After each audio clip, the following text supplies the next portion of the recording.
I mean, if I were to ask you, what's the perfect compliment for Derrick Henry? That is exactly Tyjae Spears. To a bullet, that is Tyjae Spears.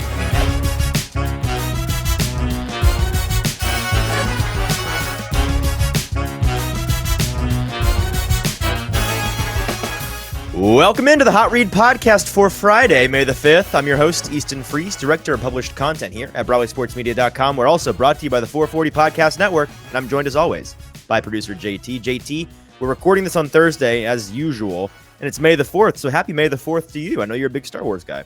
I am. Should I go get all my Star Wars stuff and just have a little show and tell here? Like, I can just... Maybe tell the people. Here's all my Star Wars things. Here's all my Star Wars Legos. I can go get my poster. That's what you show all the ladies when they come back to your place. Oh yeah. Like, hey, they walk in my door and see my UCS Star Wars Republic gunship and they leave. They're like, just immediately say this was a mistake. Yeah. So are we gonna be watching Star Wars tonight in celebration? Mm-hmm. Okay. I will be. I'm still deciding whether I want to watch the prequels or the original trilogy. So that much deliberation to still go on. This is as far as we'll get into Star Wars talk. Your opinion? What is the best Star Wars film to date? The best Star Wars film? The best film. God. Any major motion picture. I gotta be a loser and say just the objective best one is Empire Strikes Back, but my favorite is Rogue One. I love Rogue One. I think Rogue One is based. Yeah, that's all I'll say about it. It's based. Well, today we're not talking about Star Wars. We're talking about the Titans, and it's yeah, I know. I'm so sorry. This is the first somewhat normal episode we've done in a while. Like, we have our regular segment set up. It's not draft. Well, it is draft related, actually, but we're almost back to normal here. And there's no shortage of things to talk about right now. We have plenty to talk about today. We're going to be talking through a take that I have at the top. We'll be doing a warm-up segment, and then we've got some Titans news, some press conferences that went down with some of the veteran players yesterday on Wednesday. And then I've got an article that I've written that's going to come out on Friday for some of you, and then next week for some others of you, on just surveying the field of rookies that were brought into the AFC South. There were a ton of them, and there's a lot of really, really promising prospects. A lot of guys, JT, that you and I were really high on in the pre-draft process. And so I kind of went through, and as I was looking at all four teams and their rookie draft classes, I decided I was going to rank them in order of the players I was most interested to see play to least interested to see play. And I took the top 20, and there's significantly more than that. That's how many new players there are in this division. I took the top 20 and came up with my number one question I have for them. The reason why I'm interested to see them play, right? The question I have that I'm going to try to answer by watching them, the thing that I'm curious about. And so I wanted to talk through that question for each of the top 20 guys in the division, maybe as an exercise to just acquaint people with the new names and faces you're going to be seeing in the division, acquaint folks with some names and faces that I think are going to become I would be shocked if 5 to 10 of these guys aren't stars or household names in the AFC South in the next year or 2 or 3. So we'll talk through those guys. But here at the top, I have to start out with, once again, a non-football related take. The Braves are really good and the Mets stink. Thoughts? I mean, yeah, I'm slowly more and more devolving into madness and saying just sell everything for Shohei Ohtani. I believe I saw you tweet that today. Just sell the team. Sell the team. Let's go get Shohei and figure it out from there. We're only 30-ish games into the season, man. You're already out. And Max Scherzer and Justin Verlander look like they're aged. They look bad, man. The Mets haven't scored a run in 26 innings, man. Wait, seriously? Yep. As of right now, 26 innings. They got swept by the lowly Tigers, man. It's not a good. It's not fun. The big D taking you down like that. Yeah. It's funny because the Braves and the Mets have kind of swapped places entirely to start this season as compared to last year. Like, the Mets right now sitting at 16-16, right at 500. The Braves are a juggernaut out of the gate here, 21-10. I think they have like the second or third best record in the entire sport. And they're just cranking homers all the time, a crazy run differential. And I was texting you yesterday because it's fun for me to like gloat about how good the Braves are right now. Or my Braves shirt today, by the way.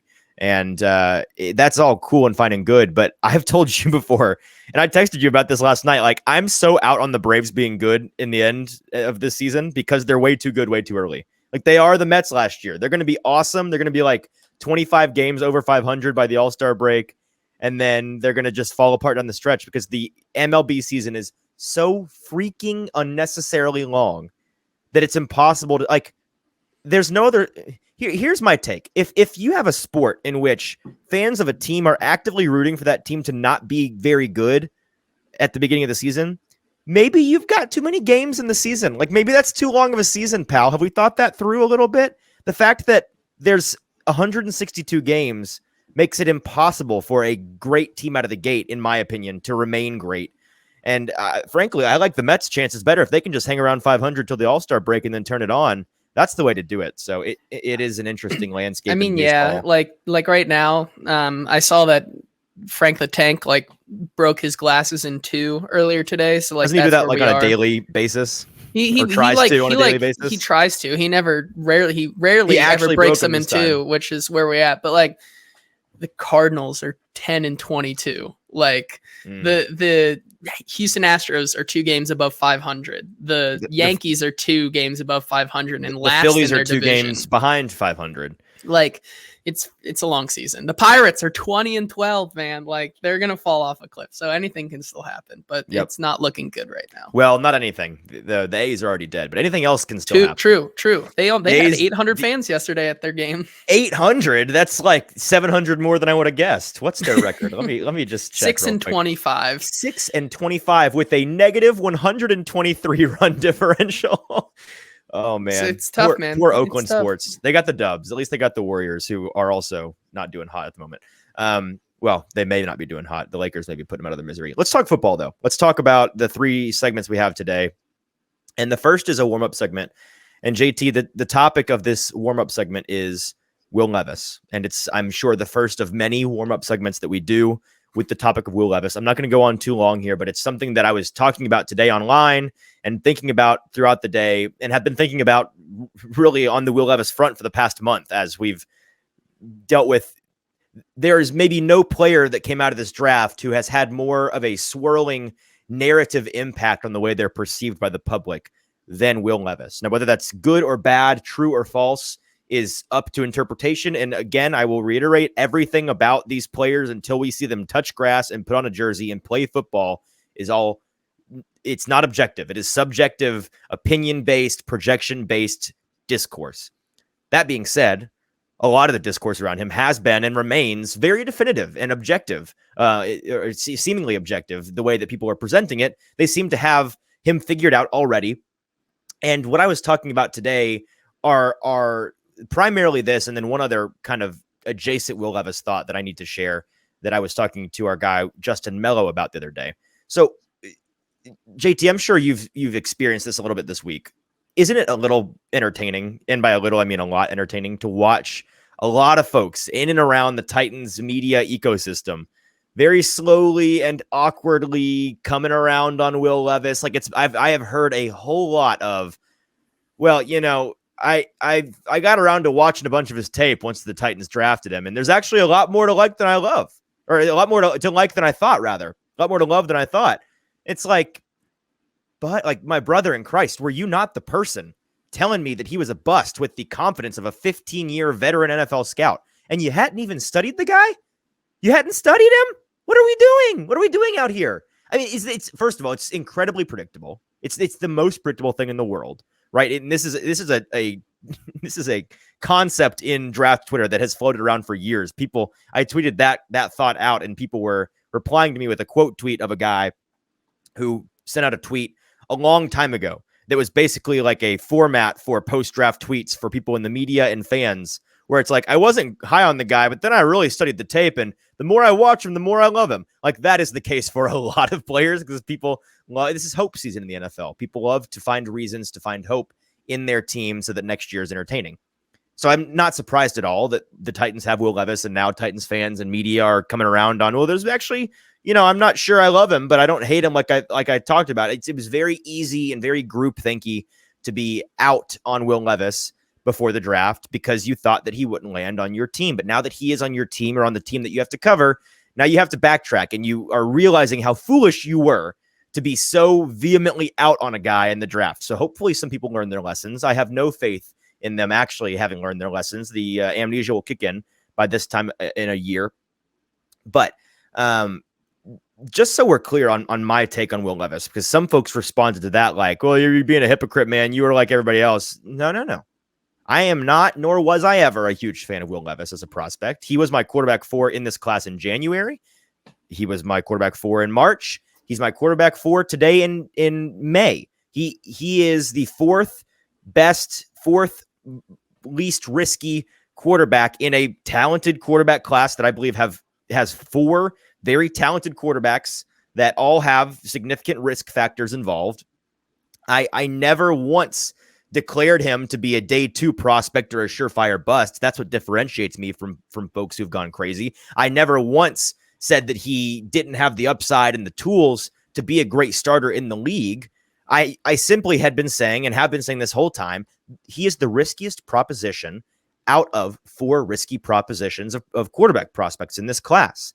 My take has been very measured and consistent with him the entire time. He is and always was my quarterback 4. And in November and December, when he was being talked about like a potential first overall pick, I said, that's crazy. And then when in March and April, he was talked about like the Antichrist, an automatic bust, and he was the reincarnation of Jake Locker and Jay Cutler, I said, that's crazy. It's been the environment around me shifting. I feel like I'm taking crazy pills on Will Levis because I've been consistent on him, and people have been so wildly violent with their narrative swings on him. And it's funny because ultimately, JT, you just know every Titans fan that's an actual Titans fan and not a Vols fan that casually roots for the Titans, they're going to come around on Will Levis by the beginning of the season. And once he gets in there to start, they're going to at least at first be rooting for him to succeed and be convincing themselves, maybe deluding themselves by their own standards into loving Will Levis. But the thing that ultimately on the Levis narrative discourse topic that I want to mention, and it's a battle that I'll fight forever, but the tide will never turn on this front. The internet has a very, very nasty habit of funneling all thought into binaries, right? Everything is hot and cold, black and white. It is one thing or the other. It is on or off. It is 1 or 0. In real life, of course, rational, well-adjusted adults know that it is almost always not the case, that things in real life are binary, and that there is not a happy medium, an in-between, a compromise that is the truth. The truth truly is somewhere in the middle on most everything. But Will Levis is just the latest example in Titan circles, at the very least, of the internet's nasty habit of compelling us to go all the way left or all the way right and be on one side of the spectrum on him. You simply are not allowed to think that he could be good or could be bad. He is either a surefire bust or he is the next Josh Allen. Like you are not allowed to think that rookie quarterbacks are always a big risk. He's one of the riskier ones in this class, but he's got the skills to work in the NFL, and he might end up being a really good quarterback. It's not allowed. Sorry. Those are the rules. Those are the rules on the internet. So I will continue to break that rule. And folks on either side of the Will Levis aisle who keep saying, I bookmarked this tweet, man. Can't wait to rub this in your face. Like, it's not going to go over well when you try to rub it in my face if you know that I've been basically fence sitting on Will Levis this whole time. Like, I'm in the middle. I don't know how you can rub it in my face when I'm not on one of your ridiculous polar opposite teams. I'm not playing for either team here. I think you're both ridiculous. So with that being said, and with the baseline Will Levis take out there, maybe half the reason I did this as the warm-up today, simply so that when these people that try to dunk in the future, because I'm in a lose-lose situation, right? Both sides want to dunk on me and they're bookmarking it. So I'm going to be dunked on eventually, maybe by both teams. He may look good and I might get dunked on, and he may fall apart and I get dunked on again. But this, I can just tweet them this clip and say, hey, this right here, this was always the thought. With that said, JT, we'll move on to Titans news. But first, for folks that don't know, and we haven't mentioned this in a while, we are a video show. I feel like we've made that very, very clear in the past couple of weeks, doing live streams, doing clips on Twitter. But if you happen to have missed that bit of information, we are a live show on occasion, but we're always a video show no matter what. And that video show is available on Broadway Sports Media's YouTube page. So please go be a subscriber over there. We're trying to get that subscriber count up. I know a lot of you watch the videos, but you don't subscribe because the numbers don't quite add up there. So while you're over there watching next time, just give us a subscribe down there beneath the video. It's just one click, very easy. Likes, comments are all very appreciated, but a subscribe is very, very helpful. And we appreciate you listening on podcasts and also listening to the podcast and also watching the videos. The video truly is the best way to get the full experience here. That being said, JT, let's get into some Titans news with producer JT. And at the top here, we've got a couple of videos that we want to listen to and discuss. Yeah, so let's get to a couple of videos as the Titans held some veteran press conferences on Wednesday, I believe, before the start of voluntary workouts. And the first clip we have here is Roger McCreary on how he sees himself coming into this season and playing next to Kevin Byard. Here is Roger McCreary. I asked him a lot of questions about his resources, healthy, about working on his body, all types of stuff like that. All his resources, I ask him, who feeds you, who cooking you food, who working on your body, who getting you this, who getting you that. So I ask him everything about stuff like that because I see how a great career he has, and that's the career I'm trying to have. That clip is via A to Z Sports, and it's one that I only include simply to bring up the fact that this is a topic we've talked about at length, JT, but I'm going to kind of dust it off. It's been on the shelf for a while. This secondary in particular, I mean, the whole team really, but the secondary in particular has to find a better way this offseason to stay on the field, to stay healthy. And the number one way I think that you have to go about, or you should be going about that, is saying, well, who's the person on this team that stays healthy? Because it's not the case that you can boil it all the way down to clearly it must be the training staff. It must be the medical staff. It must be some common denominator in that building because all these guys get hurt. No, all but one are getting hurt on a regular basis. That one is Kevin Byard, who has been a stalwart poster boy for staying on the field, staying available. His availability is an incredible ability that he has for this team. And it's been years and years and years in which he's not missed significant time ever, I don't believe. So Roger McCreary, savvy as he is clearly turning towards, and I'd hope the rest of that room is turning towards Byard and saying, hey man, what are you doing? What is your process like? What is it that you do with your body? It can't just be luck, right? There has to be something with the way that you handle your treatment, handle your pre-workout, post-workout, warm up, cool down after a game, your weekly routine. What is it that you're doing, eating, whatever it is? How do you take care of your engine, right? How do you take care of your body so that we can mimic that and try to stay as healthy as you manage to be? And Roger McCreary talked about that at length, not just in that clip, but on the press conference on Wednesday. He was mentioning how he was just in Byard's ear all the time and was getting that information from him. And so I implore the rest of the team, but the secondary in particular, how about you let's take as many pages from the playbook from Kevin Byard as you possibly can on that front. Next up, Aaron Brewer took the stand, and of course, he is now projected to be the Titans' new starting center, although he's been questioned a lot if he is up to size and his experience at the center position. This is what he had to say on both of those issues. I've been working at center right now. I'd say that's the goal for the team right now, for me to move into that center spot and take over that role. And now taking over that role, do you have to gain weight or have you worked to gain weight? Where are you right now? I'm pretty sure I'm gonna still be playing around the same weight I've been. I ain't really I know the media probably say I'm about 240, 250, but I've been a solid weight for a minute now, so I'll probably be around that weight. What is that weight? 290. 290. Yeah. Speaking of the truth being somewhere in the middle, I believe him that the whole media the narrative around, Aaron Brewer, you mean the guy that's sized like a tight end at like 245? I think that's jumped the shark. I don't think that he's as small as people think that he is.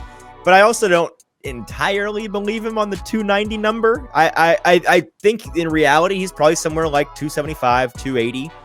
Which, again, is significantly bigger than people are giving him credit for. That clip, by the way, courtesy of A to Z Sports as well. The biggest takeaway, and you didn't hear it in this video, JT, the biggest takeaway from Aaron Brewer's media availability for me yesterday was All right, yeah, I got to take an L on this one a little bit. The offensive line room very clearly hated Keith Carter's guts. Like, they couldn't stand the dude, and he, for his entire career, had moments where people questioned whether or not he was a guy that the players really got along with. You know, Taylor Lewan very famously has talked about how he and Carter butted heads for a long time when he was new for Tennessee. Of course, Carter is now the O-line coach and the run game coordinator up with the Jets. He's no longer on the team after the disaster that was last year. But based on what Brewer said, he just kept talking about how with Carter, it was always his way or the highway. Very opinionated, very controlling. And then with the new coach, whose name is totally slipping my mind, I apologize for that. But the new offensive line coach, Houtling, I think it's Jason Houtling, who is a guy that they've been meeting with already. And Aaron Brewer is saying, hey, this guy's very much a player's coach. Like, he's more in the mold of Mike Vrabel. He's more in the mold of the kind of guy that we like. It's not the prisoners, the inmates running the prison by any means, but he is bouncing ideas off of the players, trying to be, here we go, collaborative. Everybody drink. With his players in that offensive line room. And so whether or not that's a plus for this team, I don't know. In terms of morale and the players' enjoyment of, working together and working with their coach, that's a good thing. Will that result in better on-field production? I don't know. But we learned that from that press conference. And the other thing in that clip was the fact that in an offensive line room where we're like, oh, these guys can play like 3 or 4 different positions each. We don't quite know where they're going to go. We're kind of just guessing. They're very versatile to the point where it makes it very difficult for us to project where exactly they're going to play. I think we can, with 99% certainty, slot Aaron Brewer in as the first certainty, and you could call NPF at right tackle a certainty at this point. I'd say that one is very high percentage as well, just for continuity's sake. But the one thing that I think we have confirmation now on is from the man himself, Aaron Brewer, saying, I'm working at center right now. That is the goal for this team, for me to take over at that position. So he doesn't just say it's the goal for me to play at that position. The way that he phrases that, it's the goal of this team for me to take over at that position. That reads to me like what we've been talking about with the perception of Aaron Brewer in that building for a while now. They are very high on him, regardless of what fans think. They see him as the center of the future. And this year, they're going to give him that chance. A lot of fans yesterday, when I put out the depth chart, the Titans offensive line room right now, very upset that I had 11 behind Aaron Brewer at center. People love Corey Levin because he came in and looked good or decent in like a game and a half last year in relief. And that's fine and good. And I think Levin is underrated as a lineman and is going to be a great depth piece for them. But there's a reason why Aaron Brewer got, was a second round tender, like $4 million. The Titans gave him a tender that he has signed as an RFA. They are not paying him that money to not play center. He is playing center this year. So he is your center. And the other 4 positions, maybe 3 positions, are still somewhat up in the air. So that's what we gleaned from that. Let's go to the next clip. Yeah, our next one here, Chigakonkwo, the prince that was promised, was asked a little bit about the offense going into this next year and kind of a offensive scheme change that might come with the new offensive coordinator. Here's what Chig had to say on the matter. Hey, I see a lot of speed is involved. A lot of plays with where we're trying to go really fast and just take what we can before the defense can get there, trying to outflank guys. JT, can you taste it? It feels like a Chig breakout season this year. I'm excited. I'm not trying to get too ahead of myself. Not trying to get too excited. I am. But folks should go back. Highly recommend, if you listen to any of the press conferences yesterday. The Ryan Tannehill one is insightful and interesting, but the Chigakonkwo press conference, he is much better at the mic this year than he was last. He is an entertaining listen. He's also got a good leadership chip on his shoulder, in my opinion. He talked in this press conference about how he is planning on leading the tight end room going forward. And, you love to see that. A lot of guys that are new in there, and he is the constant. And I think that he is the, tight end 1 for this team for the foreseeable future, as he earned last year with the best tight end rookie season last year out of anybody. The thing that he mentions there in terms of the scheme, which is fascinating, and that clip is brought to us by a friend of the show, Paul Kaharski, by the way. The changes that, from a scheme standpoint with Tim Kelly's offense, they sound like they're going to be much more significant than what we had anticipated from him. You know, it sounded like when they hired him, it would be a lot of minor tweaks. It'd be changing a little bit of this, changing a little bit of that, changing the way that they operate, you know, the order in which they call plays, the usage of plays. But the actual plays themselves wouldn't change all that much. It's sounding like they're going to change the actual scheme on paper. And that's, I think, exciting and should be exciting and fascinating to Titans fans. The speed element to this team has been a common thread ever since Mike Vrabel mentioned it in his first postseason press conference all the way back in January about how this team needs to get faster as well as healthier, working on getting faster, and not just getting faster, but finding ways to utilize that speed, finding ways to exploit defenses with that speed.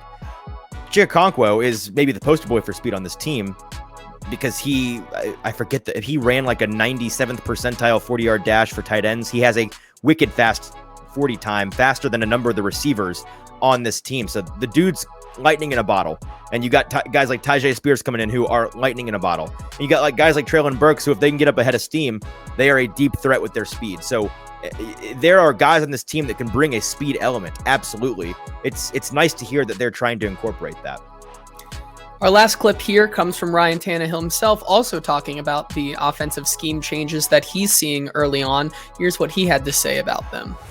Changes, but fresh line of thinking on things. So just having to get up to speed with how we're doing things, what we're calling things, different ways we're attacking the defense, and that's what we're doing right now. Is using this time when we're not going against the defense to just try to learn the offense, get accustomed to the new terminology. The new terms, the new routes, and be able to translate that onto the field as we go. So, and that's another element of this, that they are going so far as to change some of the terminology in this playbook with this scheme. So clearly, again, this is another example of this team on an offensive, from an offensive standpoint, they are going to change quite a bit. The other common theme that you heard in this theme discussions with these guys is that they're going to be focusing in a lot more on tempo and a lot more on speed. JT, I don't know if you remember, but especially early on last year when the Titans were doing some actual winning, there were times during games when the defense would hard carry for the majority of the game. And then you'd get into, a 2-minute drill for the Titans before the half. And suddenly the tempo offense just cuts to the defense like a hot knife through butter. And you're like, where was this? Why won't they just go tempo all the time? It clearly works. And there's some element of, defenses are playing more prevent and 2-minute drills, all of that.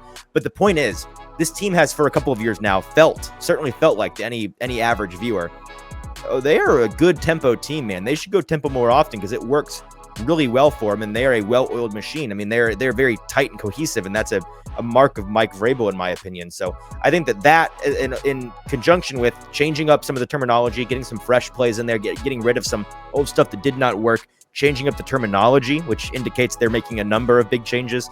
That's big. That's a big deal. There was a lot more to the Ryan Tannehill press conference that I'm choosing not to talk about today. If you want to go listen to it, I highly recommend it. He talks a lot about, Will Levis coming in, mentions how it's kind of deja vu with Malik Willis.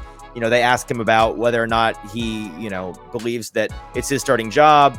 He believes that it is. He's all the things you'd expect to hear. Do you think that you're going to keep your job? And then he talks about, I think every day in the NFL, no matter who's behind you, you got to earn your job. Everything you expect to hear. Thankfully, no stupid word usage based controversies that came out of this one. No, it's not my job to be a mentor discussions that we have to have for a whole month, which was a nightmare of a news cycle. Let's move on here to a couple of different position changes that the Titans have brought in, especially in their upper management. The Titans this is from @InsideTheLeague, Neil Stratton on Twitter. He said the Titans have begun restructuring as Max Curtis is now the new player personnel coordinator. Bryce Wasserman is the director of team strategy, and John Stretch is now the director of football admin. So he finally gets a bigger job here and looks like he's playing a bigger role in the limelight, at least. But we assume it's a bigger role. I love Stretch's positions because they're always the most vaguely worded. I mean, last year he was the football development coordinator. $10 if you can tell me what that person does. And then his new job is director of football administration. Maybe even more vague than his old title. I don't know what is it you do here, Stretch. In reality, he is Vrabel's BFF, lapdog. He's the seeing eye dog of the Tennessee Titans operation. Just kind of a do-it-all guy, handyman, I guess. And he runs music. Whenever you ask anybody what he does, the number one thing is, well, I know he runs music at practice. So that he's the music guy, I guess. He's the vibes guy. I'm not sure. Maybe that's what it is. Maybe they just the vibes and music guy is the director. $250,000 a year to be vibes guy. Yeah, exactly. Yeah, I'm sure that's worth every penny. There are two big restructuring things we got to talk about here, and I'll talk to the entire restructuring thought. Let's mention the guy that came in and the guy that left, JT. Yeah, so the Titans hired a new assistant GM, Anthony Robertson, as Albert Breer on Twitter pointed out today that the Titans are hiring Falcons college scouting director Anthony Robinson as assistant GM, per sources. He's second to get that title under Rand Carthon. Robinson will oversee scouting. Fellow assistant GM Chad Brinker will oversee football operations. Yeah, so and Breer points out that it's a similar structure to Philadelphia and Cleveland, which we've been talking about for a while. The way that the upper management is going to be a divide and conquer way of approaching things. So you've got the new guy that came in, Anthony Robinson. He's going to be overseeing the scouting department, and as a result of that, you could reasonably assume this is a result of that. The Titans let go a longtime member of the team. Yeah, so the Titans earlier today. Through one source or another, it kind of came out that the Titans vice president... It came out through PK checking whose photo was on the website, but... Exactly. One way or another to break it. we got to it. Titans vice president of player personnel, Ryan Cowden, is no longer with the team. As Paul Kaharski pointed out, his name and picture is no longer on the staff on the website there. So very interesting. And this is, all of these moves are expected, right? We talked about when Rand Carthon came in, hey, he's going to be taking over the existing scouting department, which has spent months and months and months already putting together this year's draft board, doing the work on these players. Like, you can't uproot the entire scouting and front office infrastructure 3 months before the draft. Can't do it. So he was rocking and rolling, kind of came in and kind of, took the wheel on that operation as it had already been rolling down the tracks. And now that we've come to the final stop, we're in the station at the end of the line. He's doing what you expected him to do all along. He's going to keep who he liked throughout this process as kind of a trial run. And then he's going to let go the folks that he wants to either not have around anymore because he doesn't like them, or he wants to replace with his own guys. And so this is one of those where I don't know if it's him replacing it with his own guys. I'm assuming Ryan Cowden wasn't getting fired because he's bad at his job. He'll land on his feet somewhere. Spent 7 seasons with the team, was promoted to vice president in 2018.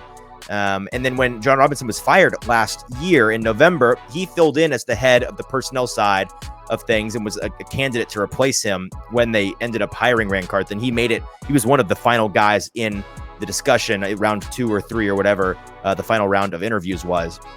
He was being considered there. He got a number of interviews for GM this past offseason. Panthers, Commanders, Giants, and Steelers, according to the Paul Kaharski article that he wrote early this afternoon. And he also advanced to the second round of the Steelers search this past season before the Steelers chose an in-house candidate. So he's on the move. I don't believe it's because he's bad at what he does by any means. I think that he will land on his feet somewhere. Maybe he goes and works with Monty Austin-Fort in Arizona. Not quite sure. Whatever the case may be, the Titans are choosing to, Rand Carthon, it seems, is choosing to get his guy in there and focus on that. And so you can't really blame him. Yeah, one more topic here in the news segment, and we're going to talk about the hunt for wide receivers continues for this team here. As one of our guys that we told a lengthy and difficult hunt, to be sure. Yeah, one of the guys that we were on the lookout for here, former Cardinals wide receiver Hakeem Butler has been invited to the Steelers minicamp. He's playing for the XFL St. Louis Battlehawks, and he put up 51 receptions for 599 yards and 8 touchdowns this past season in the XFL. So another guy who was off the list here of a very short list. Yeah, my detailed analysis on this is that's a bummer. I was hoping they'd take a swing on him. Sounds like the Steelers got to him first. Oh, well. And some guy that a couple of them were happy about. In this breaking report, I saw George Pickens was very excited in the replies that he was coming to the team. So I won't be surprised at all if he is a productive player on that team this year. Next up here, just another team to keep an eye out on for as we get into the the weeks where guys start to get cut here, the Giants are another team that just have too many wide receivers on their roster right now. And they're all slot receivers, by the way. They have 6 slot receivers on their roster, no X's. They have Slayton locked up, Wan'Dale Robinson locked up, of course Jalen Hyatt now locked up. You think Hodgins and Paris Campbell are other guys that are locked up, which leaves out Jamison Crowder, Sterling Shepard, longtime Giant, and their new UDFA, Bryce Ford-Wheaton, as maybe candidates to get cut. Are any of those guys interesting to you, Easton? Crowder is the one that, and Bryce Ford-Wheaton, I suppose, because we've not seen him in the league. There's some upside there, but Crowder is the one that I think you could put on this team and see what happens. Truly, the funniest thing about this to me is the fact that I'm reading through these names and I'm like, where is their big-bodied guy? Like, who's their X? I don't know if their plan as a team this year is to like stick 3 slot receivers in a trench coat and have them operate as 1 X receiver. I'm not sure what the plan is there, but they can't keep all of them. That's all I know. And so they add them to the list of teams like the Broncos, who we don't know whether or not they've got, guys that are for sale or potentially getting cut. But just doing the math, the Broncos, the Jets, and now the Giants are all teams that have too many receivers on their roster, you would think, to carry them all into, maybe they carry them into the 90-man roster camp in August, but surely they won't be all on the 53-man roster when things get all the way down to cuts at the end of the offseason. So something to keep an eye on as the Titans may look to scoop one of those guys up. And that's going to do it for our Titans news segment today. All right, let's get into our last segment today, and it is an overview of the article that I'm writing right now and will be up for insiders over Broadway Sports Media. So if you're a Broadway Media insider, you're going to get this article early access on Friday. It'll be available for everybody at some point next week, maybe Monday or Tuesday, not sure, but it's just the price of a cup of coffee to go over to BroadwaySportsMedia.com and become an insider today. And you can read this article, which I think is a really fun exercise, JT. It is the 20 questions that I have for the 20 most interesting AFC South rookies from this year's draft class. So I have taken every rookie drafted by all 4 of the AFC South teams, and I did a ranking of them in terms of the guys I'm most interested to see on the field to least interested to see on the field. And for the top 20 guys, I have a primary question that I'm looking to answer when and if we get to see them play in the NFL. And I wanted to talk through it with you as we, continue to piggyback off of draft coverage. These guys are all still fresh on our mind. You and I have spent the last 3 months developing very strong opinions on a lot of these guys. So let's go backwards to front here. We'll start with the 20th guy on my list. And again, this is a mix of Colts, Texans, Titans, and Jaguars. That's relatively evenly mixed, although the Jaguars probably have the least representation in here because they didn't make as many high caliber picks. But I mean, just to break it down for you, and I didn't do this for every division, but I'm assuming these numbers are among the highest, if not the highest in the entire league. The AFC South as a collective made 13 top 100 selections in this year's draft, and they made 21 top 150 selections. So a ton of high caliber talent that's being infused into this division. A big part of the reason why I've said for months, I would not be shocked to see this division go, 2 years from today, from a pathetic laughingstock of the league this past season to a division with 3 or 4 really good playoff contender teams, and suddenly they're like the NFC East in the past couple of seasons. So, JT, let's start with the 20th most interesting rookie. Yeah, at 20 here, we're going to talk about a Titan prospect, Josh Whyle, the tight end that the Titans drafted in the 5th round at pick 147. The question that you have for him is, what does Tennessee see in you as the tight end 2? Yeah, what does Tennessee see in him as the tight end 2? We talked about this on the last episode, JT. It's the reason why you and I were kind of on the same page. We like the prospect a little bit. He's a nice flyer on day 3, but for the Titans and what they're looking for, I just don't understand the fit, right? And so neither of us are like, this guy's just not going to work in the NFL. He may work in the NFL. I just don't know how well he's going to fit that role that we believe the Titans need. That tight end 2 who can do them both, right? He can block, be an inline blocker, be a glorified offensive lineman, and be that receiving threat so that you can put him on the field and the defense truly does not know what exactly they're about to be hit with. Whyle is not a guy that in college, and people are like, oh, you just think he's going to be another receiving threat? And not really. I mean, people box score scout him and they think this guy, I think the perceptions are kind of backwards, JT, because there's a lot of folks that are confused about him online but for the opposite reason that you and I are confused on him. The reason that we were confused on him is we saw him as more a receiving threat than a blocker, because the box score, you only see, 200 yards this past season, and you're like, oh, he's a blocking tight end. Nah, man, when you break it down, when you get into the nitty gritty of it, when you watch the tape like JT and I have, you realize, oh no, this guy's much more a receiver than he is an inline blocker. He struggles at his weight and with his height and the leverage issues that come with that to be a talented blocker. And so we were saying, we don't know if he's going to be a guy that necessarily can be a big blocking threat. He may just be kind of redundant in the passing game and just not as good as Chigakonkwo. Others seem to look at that box score and say, oh, he's just a blocker. We need a guy that can catch the ball. Maybe the point the Titans are trying to get at is they come somewhere in the middle on that topic and they think that he can do both. But at his size, don't you think he's going to have to add some weight to be a decent inline blocker? He's at like 245. I think he's south of 250. And at 6'4", 6'5", he's a really tall dude. He's going to have to put a little bit of weight on and as well as develop, of course, to be a more talented blocker at this level. Isn't that kind of the concern that you have?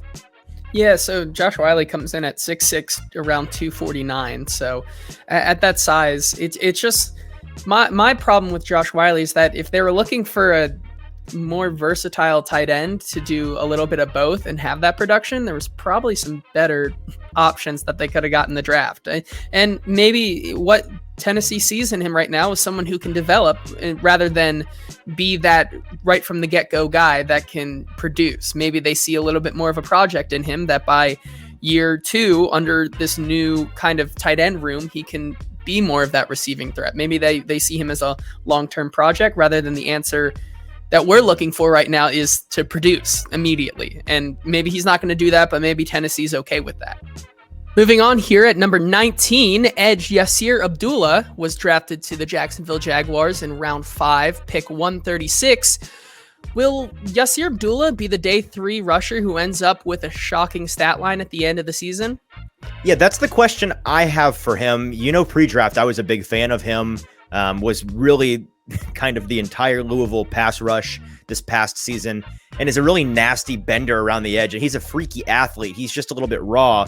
But with Jacksonville, a team where the defensive front, it's the other Josh Allen, and then kind of end of list in terms of pass rushers that are consistently viable. Of course, you've got Trayvon Walker, who this year you'd expect to take a little bit of a leap there, but they move him around. They play him off ball on occasion. They have him stay in coverage on occasion. He's so athletic, they play him all over the place. So for them to have a guy in Yasir Abdullah, who, he's a 5th rounder, he'll be more rotational in that way, but I do expect them to utilize him on a lot of pass rush snaps, a lot of third downs when they're just pinning their hair back and going after the quarterback. And it would not shock me at all, JT, if he came away with like 5, 6, 7 sacks this year, and everybody's like, where did Yasir Abdullah come from in the AFC South? Next up here at number 18, cornerback Darius Rush out of South Carolina. He was someone that I thought the Titans might be targeting. He instead went to the Colts in the 5th round at pick 138. Darius Rush has every trait in the world to be a monster at the cornerback position, but can he put it all together and develop beyond just being a project? Yeah, that's my question for him. We both kind of expected him to go significantly earlier than this, JT. At least I did. Did you feel the same way? I thought maybe like 4th round, just like considering how the 1st and 2nd round went, I thought he had the potential to fall. But for the 5th round, pick 138, I think that's a great value. It certainly is a great value. If you told me to pick a player on this Indianapolis roster of rookies this year that in 5 years was the highest value proposition, I would immediately pick Darius Rush. I liked him a hair better than Cam Smith, his running mate out of South Carolina, who went 2nd or 3rd. He was definitely day 2 when he ended up going. But I think Darius Rush, from a prototype standpoint, his build is, he's kind of like Caleb Farley sans the significant medical history. And so in that way, he's less developed as a cornerback than Farley was coming out probably. But he has all of those physical traits to be a stud.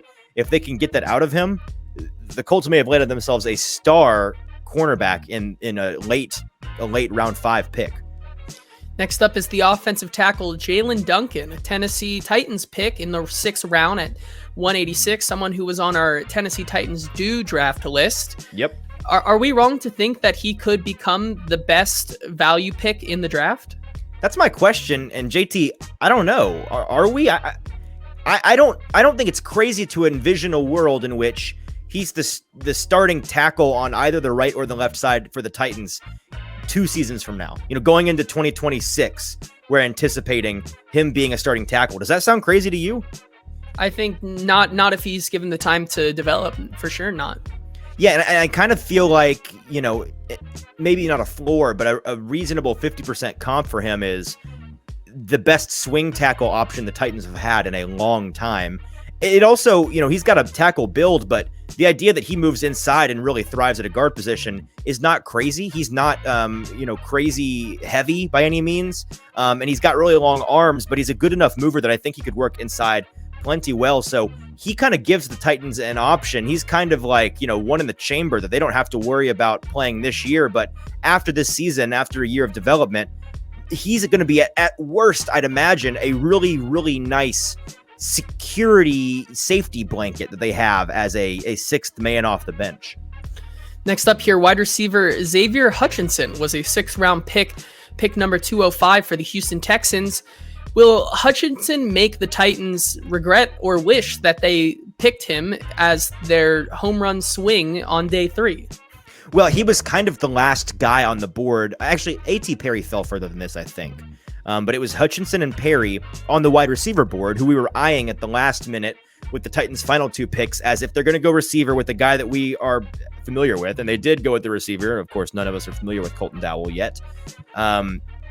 I kind of thought it might be Hutchinson. He profiles as the kind of guy that would fit well for them. And he ultimately goes to Houston where, I think that's a sneaky nice ad for Houston. I would be kind of surprised if he doesn't make their roster, considering the state of that wide receiver room, one of the only ones that is more barren than the Titans at the moment.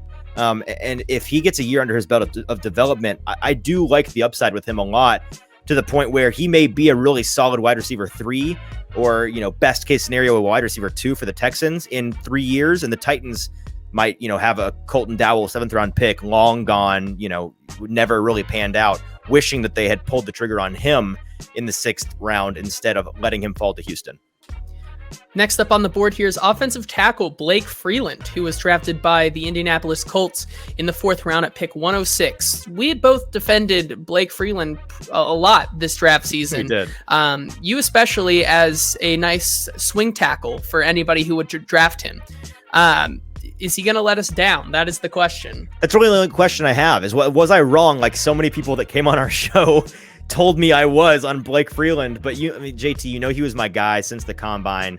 I was a fan of him as a depth option at tackle. I think he's a really, really good mover and plays well despite having kind of a funny frame. He's a little bit top heavy, but he makes up for it. And I think with the correct teaching and technique, that won't really be an issue for him. This was the pick off of the Colts board where they made this one, and I just had to admit to myself, man, me and Chris Ballard, like what we value in the draft is so aligned, because his first 4 or 5 picks were all picks that I'd been like, yeah, I'd have made that pick. I like that pick a lot. I like that prospect a lot. And it bothers me just how aligned I am with Chris Ballard, who I think is not the best GM in the world. So like I'm having to square that with the fact that I think that we pick a lot alike. I really do think he's going to be a nice depth option for the Colts. And if their offensive line room behaves anything like it did last year and injuries are an issue again, you may see more Blake Freeland this year than you wish if you're a Colts fan. And I will be very happy with that because I want to see him get a chance out there. Next up here, the linebacker, Henry To'oTo'o from Alabama. Yeah. He was a guy who was drafted in the 5th round at pick 167 to the Houston Texans. He was a guy that we talked about, I want to say, probably the first week of our draft coverage and then never covered again. Yeah, and the question was, why do people like this guy? And now the question still is, why do people like this? Why do they like this guy? Like, not to steal your thunder here, but like my question that we have written down is not to be too harsh, but what could Houston possibly see in you? I was thinking he might go undrafted. The fact that he goes drafted in the 5th round and a guy like Ivan Pace Jr. goes undrafted blows my mind. I don't understand what you see in him. He can't turn around. James Foster came on our show and he's like, he's awesome, except he can't turn around and cover anybody. He's not a liability in coverage. He simply can't cover. And he kind of plateaued / got worse in college as he transferred to Alabama. Probably in the end, not a very good choice. Should have stuck with Tennessee and kept that development track, kept the familiarity. I honestly am just glad he's in the AFC South so that I can watch up close how bad he is honestly, like, he's one of the only guys in this draft that I have a hard line. This guy's going to stink. Take on, man, this guy's going to stink.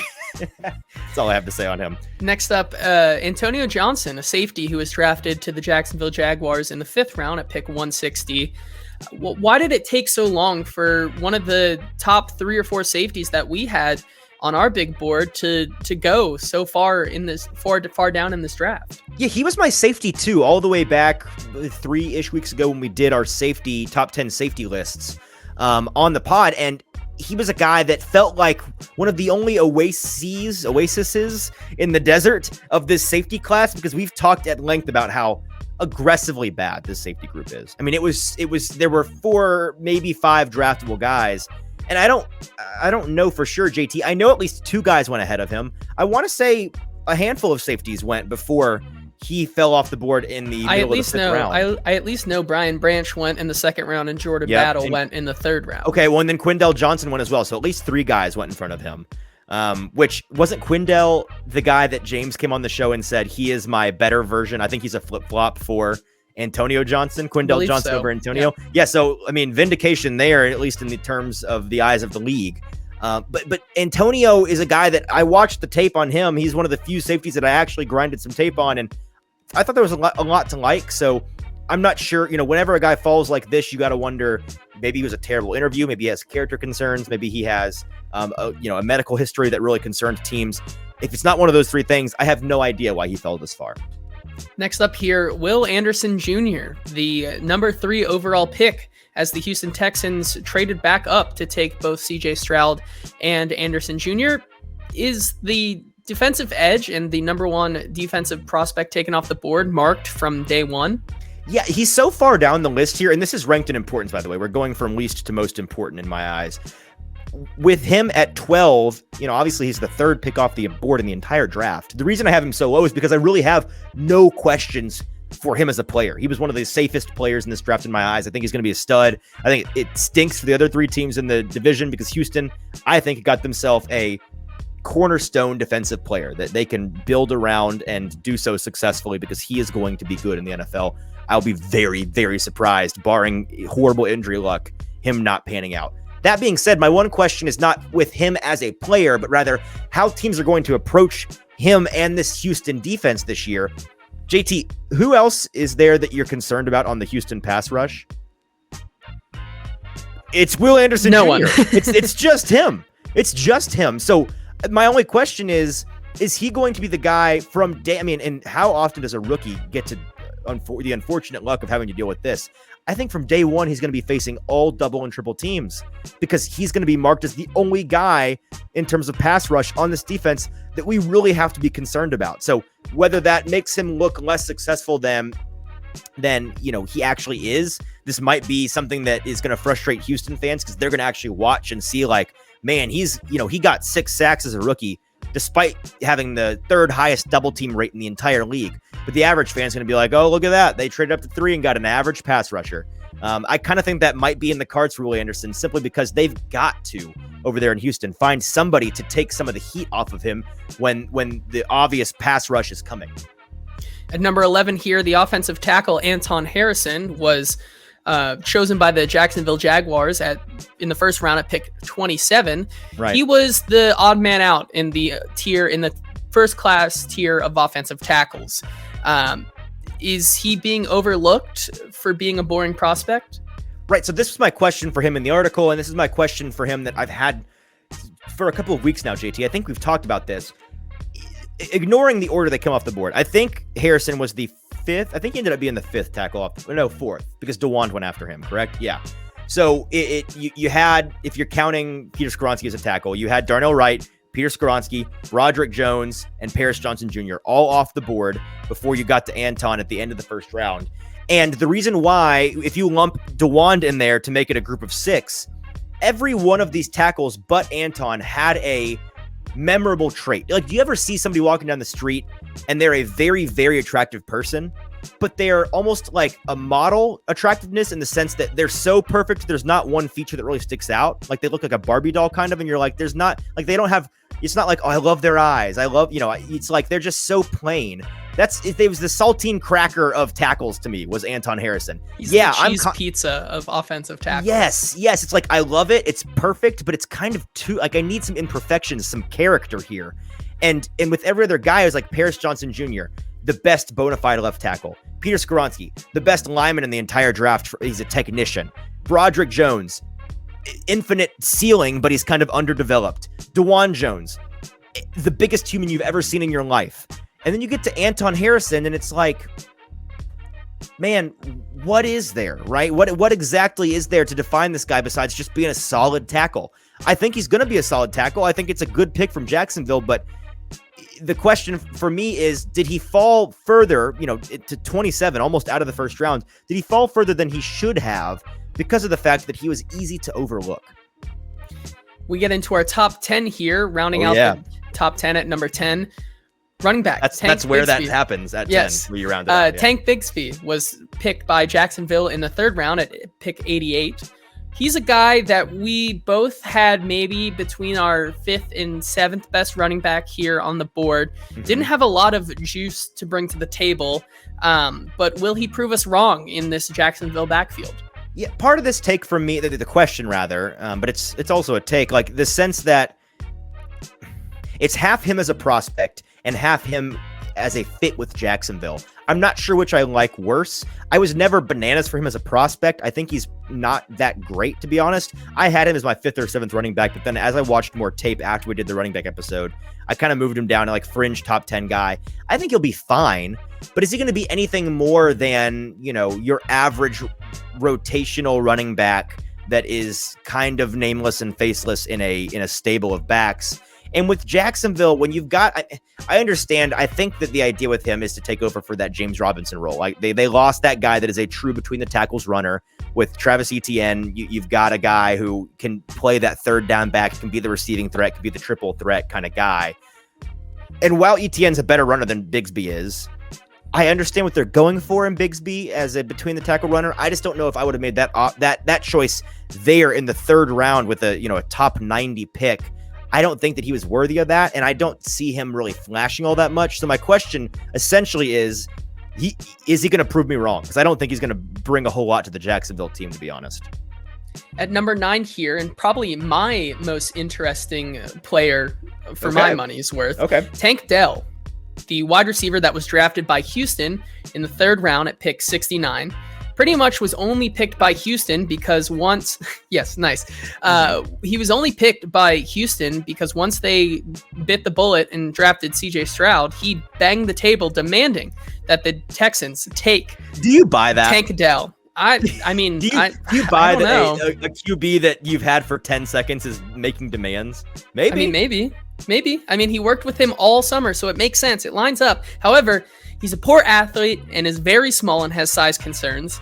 Will he succeed on technique and just a complete dog mentality alone? Yeah, I mean that's a tough combo, and he is a dog, and he's got really nice technique, and that's why guys like James Foster came on the show and defended him in that way. Like his separation does not come from his athleticism; it comes from his technique and his route running prowess. That's if you're a wide receiver, the things you don't want to be are unathletic and small.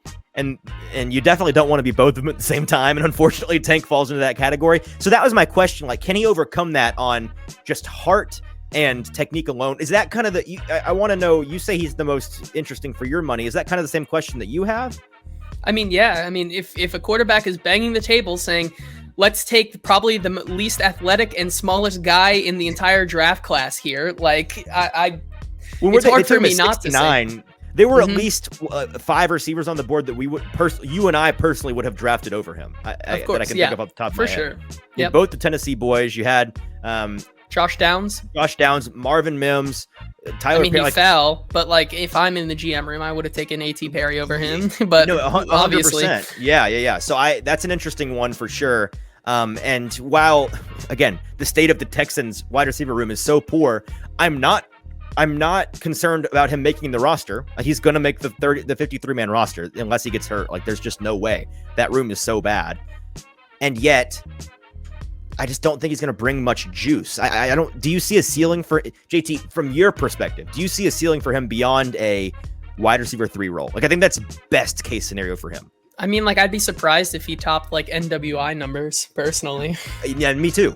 I think you're right about that. So that's my question for him. Can he make up for his lack of athleticism and size with dog and technique? I don't know. At number 8 here, another wide receiver, Josh Downs, was drafted by the Indianapolis Colts in the 3rd round at pick 79. Not to be dramatic once again, but is he the new T.Y. Hilton the Colts have been looking for? Yeah, that's my question for him. And JT, you know, the crazed, rabid Colt fan that crashed our stream on the first night of the draft, our friend Wilson, I was texting back and forth with him today as I was kind of going over some, you know, just reviewing some draft notes for guys in the AFC South. You and I both were enamored with Downs from the second we saw him do his athletic testing on the field in Indianapolis. Smooth as butter. Dude has got fantastic technique, very sure hands, great footwork. From a size standpoint, you know, he's on the smaller side. He's one of the shrimp receivers in this class.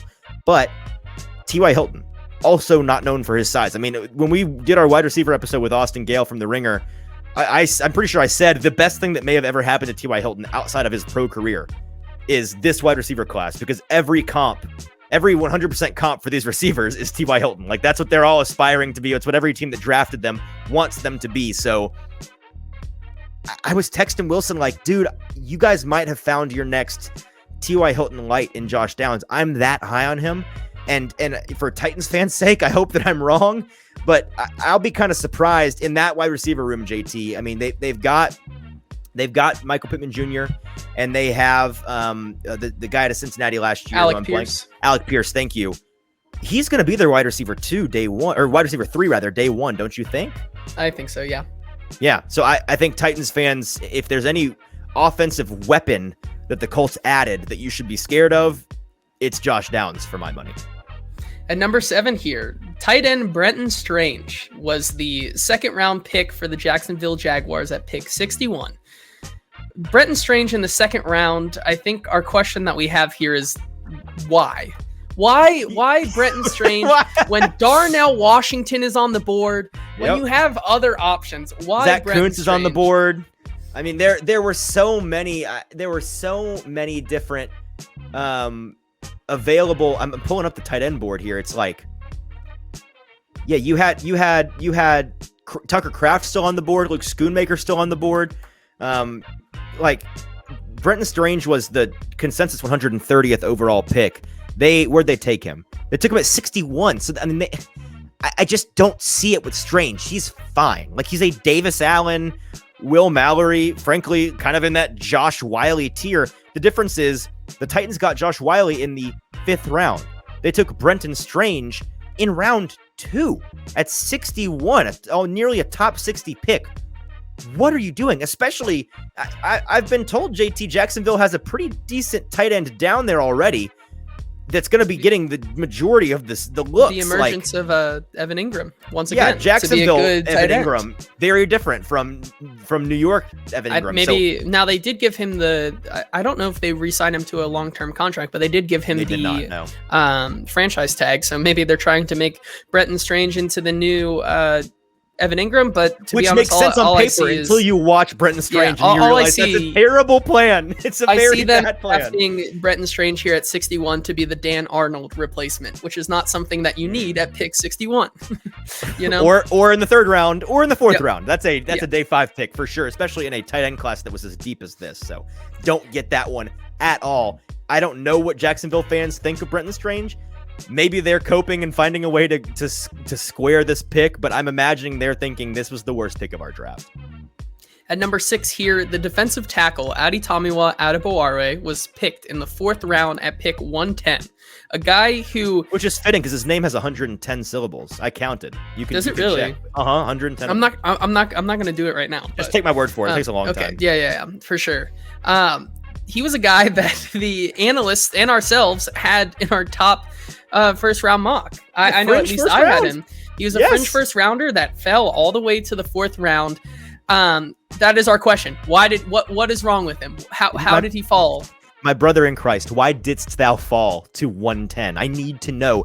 This is yet another example of it's got to be character, it's got to be medicals, or it's got to be is terrible. Like a terrible interview, terrible medicals, or a terrible character issue off the field that we're not aware of. Those are the 3 things. If it's not one of those things, I simply don't know what happened here, because it's really that simple, JT. He's a fringe first round talent. He has every skill that you will require of a guy to be a stud defensive tackle. And we all thought he would be a early day 2 at worst pick. He goes 10 picks north of the top 100. That might be the most shocking fall of anybody on the entire draft board. I don't get that one at all. At number 5 here, running back Tyjae Spears was taken by the Titans in the 3rd round at pick 81. Is he literally the perfect running back for the Tennessee Titans right now? Yeah, once again, not to be too dramatic, but the more I think about Tyjae Spears in this offense, JT, the more I just think it is perfection. He is exactly what you need to come. I mean, if I were to ask you, what's the perfect complement for Derrick Henry? You'd say, all right, a guy that you see as a plus value on 3rd down. He can run between the tackles well, but has outside ability that Derrick Henry doesn't possess. Really quick, doesn't necessarily need burner speed, maybe quicker than he is fast. A guy that has really sure hands and has route running ability that can do more than just be a screen threat with Derrick Henry on the field. And a guy that, you maybe can get a ton out of very early on, instead of a guy that you're going to develop and try to, get to come along in a year or 2 or 3. That is exactly Tyjae Spears. To a bullet, that is Tyjae Spears. I mean, that to a man, that is him. He is a guy that you're not going to want to play more than 3 or 4 years because of his lack of an ACL. He's a guy that can run between the tackles quite well, but he has the quickness to get around to the outside. Very sure-handed, a competent blocker you'd love to have in there on 3rd downs, a route running threat. He is the perfect complement to Derrick Henry. And so while everybody's focused on the fact that he doesn't have an ACL, and we're all it's very squirrel ADD, let's look at this on draft night instead of the fact that this guy's lightning in a bottle for this offense, and he's going to inject, for all of you, the wailing and gnashing of teeth that went on over wide receivers.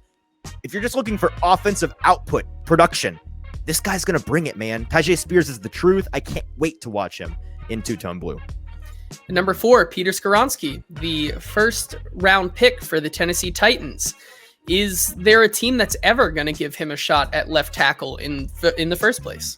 Yeah, here, brother, that's my big question for you, Big Pete. Are you a left tackle or a left guard? And the secondary question really is, okay, since that's definitely a hypothetical, it doesn't matter what you can or can't play. It matters what a team is going to choose to play you as.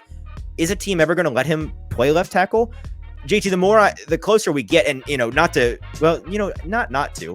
we should be proud of this. It's a Broadway product. Our guy Justin Mello, shameless plug here for this Broadway article that came out today. He has an insider exclusive article. You have to be an insider. So today we've got 2 reasons to become an insider. Tomorrow you get my article early access, and then you also can go ahead and read Justin Mello's article from this morning. He spoke to a source very close to the team. Him and I were talking back and forth about it last night, as I'm essentially the editor-in-chief here, getting that article ready.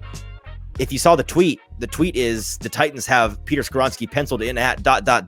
He got an answer, a firm answer from where the Titans are planning to play Peter Skoronski and why. There's a lot of very good details you're truly not going to get anywhere else right now on where the Titans are in terms of their plans for Peter Skoronski. And I'm not going to give it away because that would defeat the point of the article. I'll just say it's an interesting article, and where the Titans have him slotted, maybe where you expect for them to have him slotted, but there's certainly more to the story than that. My biggest question because of that is, if they do end up playing him at guard when the dust settles at the end of camp, will he ever get a shot at left tackle? And JT, I really am at the point now where even if I still hold firm on the fact that I think he's capable of it, truly I do, I don't think he's going to get a chance to prove himself as a tackle unless, God forbid, the starting left tackle for the Titans goes down. I'm inclined to think he will be their backup. Now, maybe you develop a guy like Duncan to a point, or you have a guy like Jamarco Jones, who's a veteran who, is healthy and you maybe have more trust in. But I don't see a guy in this roster, JT, besides him, that they would bump out to left tackle and be comfortable with them there. I think that he's going to be that guy. And again, I am not hoping for Andre Dillard, whoever is the left tackle, to get hurt. I really am not. But it's football. It's going to happen eventually. If Andre Dillard is a tackle for the next 10 years, he's going to get hurt 7 times. It's just how it works. So if he goes down with a very manageable ankle sprain that lasts 2 to 3 weeks, because we don't want to wish poor things on anybody, man, give Peter Skoronski a chance. I want to see him in that left tackle slot. I need to know. This is something that I'm going to take to my deathbed as a question that goes unanswered. That's going to bother me forever. Give the man a chance, at least. Let us see what he's capable of. At number 3 here, Will Levis, the quarterback that was taken by the Titans. Are the reasonable environment and injury variables from 2022 good reasons or bad excuses? Yeah, this is the biggest question with him that I keep bringing up with people that I talk about on the Will Levis front. And unsurprisingly, number 1, 2, and 3 on this list are the 3 new rookie quarterbacks in the AFC South. Levis is 3rd for me because he's the guy we're probably going to see. We're going to have to wait the longest to see serious action from as of this moment. Now, this could change, obviously, if the rumors are true, and this is the better time than any to bring this up, JT. We've not done a lot of vetting on this. It kind of came out right before we recorded this, but Simon Hunter over at the Action Network, which is an outlet that we love during the season. We use them all the time. They rock. We love the Action Network. And Simon Hunter is a guy who I've listened to and have followed for a long time now. So I'm comfortable saying that when he has sources like this, he's a professional bettor, but that, he's got sources in buildings. He's got people very close to important people. He reported today on his podcast, I believe, that at one point during the draft, the Titans and the Falcons had a trade in place for the Titans to go to the 8th overall pick, and the Falcons would have received Ryan Tannehill. Now, this is the first we've heard of any really, tangible evidence of Ryan Tannehill being actually on the trading block and the Titans actively trying to move on from him. I don't really know what the draft theory would have been behind that. Does that mean they get 8 and 11? Were they trying to move from 11 to 8 and give up just Tannehill and then maybe, minor other assets? I don't know. And if that was to move up from 11 to 8, was it to go get Levis? I don't know. Truly, I don't. Apparently, it fell through. They could not make the money work. Whether it's a true report or not, I'm not sure. It's a rumor at this point. And again, it's been like 2 hours since it's been out, so we can't quite vet it. But if Will Levis does play this year, or if we have to wait until next season, the biggest question for him is, we saw a lot of reasons why in 2022 you could reasonably explain away a lot of the issues. You don't want to write off all of it. He played poorly at times, especially in the back half of the season, but he's dealing with a very bad case of turf toe that enabled him to disabled his ability to run or really maneuver the pocket well. Clearly it hindered him. Clearly it hindered his ability to plant and propel the ball forward in a normal way. The biomechanics changed. We saw him change offensive coordinators, who pretty clearly is not very good at his job. We saw the offensive talent around him from 2021 to 22 dissolve a lot. You lost a lot of that talent. It was pretty much him and the running back out of Kentucky that were the entire offense last year, with a significantly worse offensive line. There were a lot of reasons why you could say, and if he works out in the NFL, you could point back and be like, well, okay, I get it now. He just had a really poor situation in college that last year. But are those good reasons, or are they bad excuses? Because if he flames out, you could say, it was a coincidence that those things were in place. It was really just showing you what he's going to be in the NFL. I don't know. So that's the question. The environmental factors, the injury factors that people are using to write off the mistakes, the issues that he had in 2022. Are those good reasons, or are they bad excuses? Number 2 here, the quarterback, CJ Stroud, went to the Houston Texans at the 2nd pick. He is arguably the safest floor rookie QB out of the top 4 here. But what will that look like when he's playing for one of the worst and most volatile organizations in the league?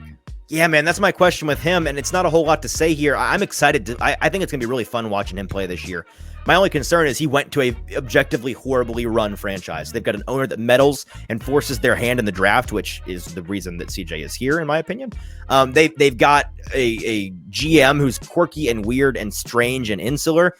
They've got a roster that has undergone a lot of turnover. They've got a culture that clearly is poor, considering they've had 2 one-and-done coaches the past 2 years that were kind of hired as guys that were expected to not be any good anyways, as well as this is still the team that not too long ago, I'm old enough to remember the team themselves trying to get female employees to sign NDAs for the sexual harassment or sexual improprieties that they suffered at the hands of one Deshaun Watson. So this culture, this franchise, it sucks. The only shining moment, the only shining star of the light at the end of the tunnel for this franchise is DeMeco Ryans, their new head coach, who comes from San Francisco as the defensive coordinator. I like a lot. I think he's a stud. I think that he's the truth. But can he and a guy, his new quarterback, CJ Stroud, and a guy like Will Anderson, for example, can those guys who are the lone bright spots on this roster, in my opinion, on this team, in this franchise, can they be enough to kind of sift through the gunk and the mud and the filth and change the culture dramatically for this team? Because in order for them to have any kind of sustained success going forward, the culture has to be changed first. And the number one player that we have questions about this season after the draft is, of course, Anthony Richardson, the new quarterback of the Indianapolis Colts. Will he be given the chance to play and develop this year? And will it be enough to get him ready to compete in 2024? That's my question with him, and he was my quarterback one, so that's why I'm the most interested to watch him play.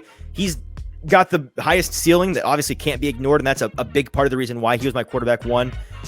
JT, he's only played, I believe the number is 12 college starts, and so he's not got a ton of experience, and that's why Shane Steichen and Chris Ballard over there in Indianapolis have hinted at, and I'm guessing it will be the case, that he'll be playing this year a significant amount of time, if not starting week 1, which I think is the right move. He's a guy that needs experience. He's one of those guys like Josh Allen who simply is not going to learn anything by holding a clipboard.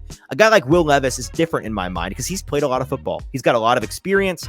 He's somebody that his issues are less polish and experience. My concerns with him are more, accuracy, mechanics, footwork. It's stuff that you really do work on with a clipboard in your hand, or more importantly, on the practice field during the week and not on Sundays. So I want the Colts to play him. I want them to play him early. I think that they should start him day 1 would be the best course of action. I'm a big Gardner Minshew fan. Don't get me wrong. If they play him a week or two, maybe their schedule breaks bad and they got 2 really tough opponents out of the gate, fine, cool, whatever. But get Richardson in there and let's see what he can do early. There are questions online, even as recent as today, JT. Oh, are the Colts going to be competing in 2023 with Anthony Richardson at the helm? No. But will they be competing in 2024? That's the question. I think if Richardson plays most of this year and is able to get his feet wet, get his sea legs, and really figure out enough this first season to be a competent starter next year and have a little bit of savvy to him as a veteran, I think that he could elevate this team to a competent, competitive status in 2024, but it's going to take some significant strides this year, and also the Colts just not messing him up like they messed up their last franchise quarterback. And that finishes our segment here. That's the end of the list. All right, so that is 20 questions for the 20 most interesting AFC South rookies, and we'll get out of here, but not without mentioning 2 articles you got to go check out. Justin Mello, his article on Peter Skoronski and what he's heard from his source inside the organization, close to the Titans organization. A lot of good nuggets there. You can't get that if you're not a Broadway Insider, which you can go and become today. Just go to the More tab on the Broadway homepage, go down to Broadway Insider. You can sign up right there for monthly or yearly subscriptions. First of all, it helps us continue to bring you the content that we do. So it truly is a public service for you all to be subscribing, and hopefully you find it worth it, because you get articles like that. You also get articles like mine, which comes out tomorrow, the full-length article version of what we talked about today, the 20 most interesting questions that I have for the 20 most interesting AFC South rookies, which will be early access for insiders only tomorrow. You can get both of those articles for just the price of a cup of coffee. It's really, really incredibly affordable, and you should go and do it today.